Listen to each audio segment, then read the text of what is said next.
अस्सलाम hope all you are good and fine. तो आज हम लोग करेंगे एक्सरसाइज 6.4 का question number 1। Find the matrix, यानी कि हम लोगों ने मैट्रिक्स फाइंड करना है of each of the following linear transformation, जो हमें लीनियर ट्रांसफॉर्मेशन गिवन है। अब देखिए हमें कोई भी वेक्टर गिवन नहीं है, हम लोगों ने जो हमारे पास स्टैंडर्ड वेक्टर होते हैं या फिर जनरल वेक्टर कह लें, हम लोगों ने वो यूज़ करने हैं। वो हमारे पास क्या होते हैं, E1 इज इक्वल टू 1 है ना, तो इनके पहले वाले पे 1, बाकी 2 0। ठीक है। E2 इज इक्वल टू दूसरे वाले पे 1 और बाकी 2 0। इसी तरह E3 इज इक्वल टू 2 0 और इसके बाद एक 1। ठीक है।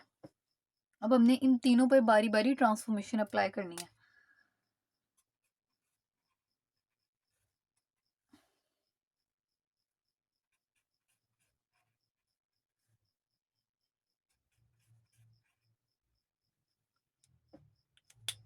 सबसे पहले हम लोग पहले वाले पे ट्रांसफॉर्मेशन अप्लाई करते हैं।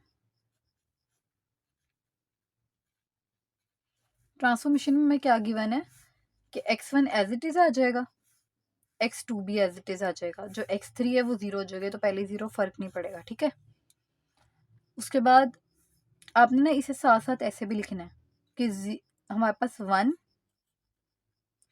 E1 plus 0 E2 plus 0 E3। ठीक है। इसी फॉर्म में दोबारा लिखना है इसे।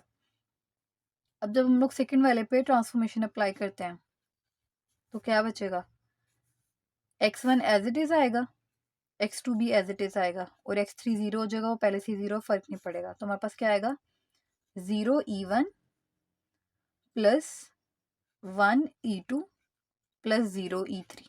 ठीक है। अब थर्ड वाले पे ट्रांसफॉर्मेशन अप्लाई करते हैं तो क्या होगा, इसके according x1 as it is, x2 as it is और x3 0 हो जाएगा, तो ये 1 भी 0 हो जाएगा। इसे हम लोग कैसे लिखेंगे, 0 E1 plus 0 E2 plus 0 E3। अब हमने इसे मैट्रिक्स के फॉर्म में लिखना है, तो वो कैसे लिखना है हमने, जो पहले वाले की ट्रांसफॉर्मेशन आई है 1 0 0, उसे वर्टिकली लिखना है 1 0 0। जो दूसरे वाले की आई है 0 1 0, उसे भी वर्टिकली लिखना है 0 1 0। और थर्ड वाले की भी 0 0 0। ये हमारे पास आंसर आ गया है, लिखना हमने वर्टिकली है। ठीक है। अब इसका सेकंड पार्ट करते हैं। इसमें भी हमें ट्रांसफॉर्मेशन गिवन है, हम लोगों ने जनरल बेसिस ले लेना है 1 0 0 या स्टैंडर्ड बेसिस कह लें 1 0 0 0 1 0 0 0 1। ठीक है। जब हमने फर्स्ट ट्रांसफॉर्मेशन इस पे अप्लाई की तो इसके अकॉर्डिंग x1 प्लस x2 आ गया, उसके बाद माइनस x1 माइनस x2 और x3, 1 आ गया, -1 आ गया, 0 आ गया, और मैंने इसे इस फॉर्म में लिख लिया। ठीक है। 1 E1 माइनस E2 0 E3।